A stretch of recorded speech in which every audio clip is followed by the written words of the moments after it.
This is Proverbs 20:12. I love this verse. This is one that you ought to put on the mirror that you look at every morning.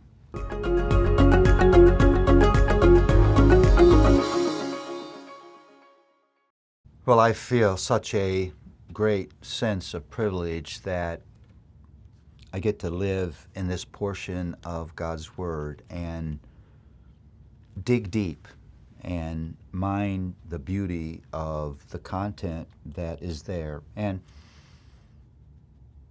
I have come to see that the Proverbs is way, way, way more than I thought it was.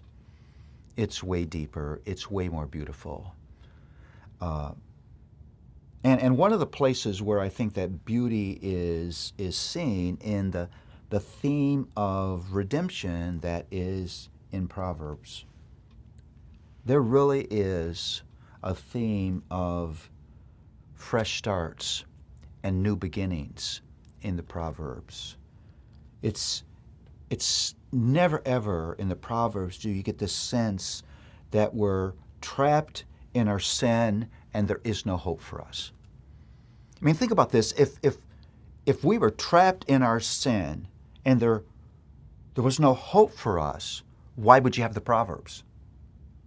Why would you have the Bible? Why would you have any of this? You don't want to read the Proverbs and read it like you're sitting in front of the doctor that has announced that you have terminal cancer and there's nothing I can do for you.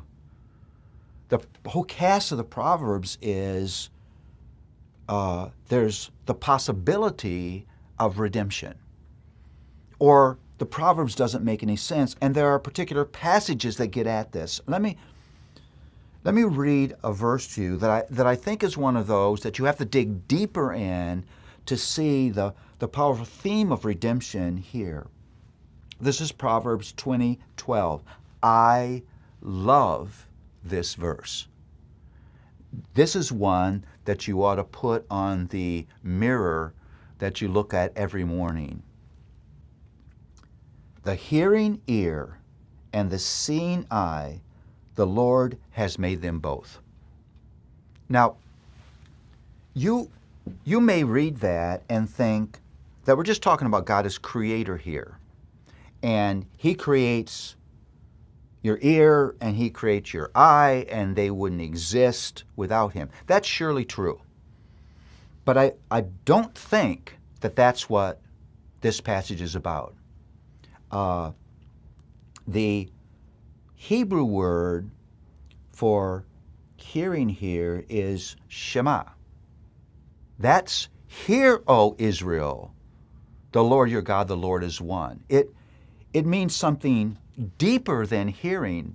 The Hebrew use of that word hearing is a term for listening, for paying attention, for submitting, for obeying.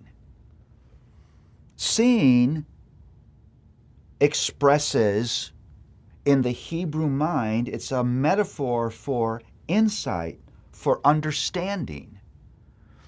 You read this and it makes me think of Deuteronomy 29:4. The Lord gives to the heart eyes to see. Or Proverbs 1:19, open my eyes that I may see wondrous things out of your law. The picture here is God in the glory of His redeeming grace doesn't leave me deaf and blind. Sin makes me deaf and blind. I can't hear what I need to hear and I can't see what I need to see. It's one of the curses of sin. It's a horrible thing. It's a horrible thing to live blind and deaf and not know it. No, the proverb says God moves toward us, and in grace He grants us a heart that hears, that sees. And because we hear and see, conviction comes into our heart.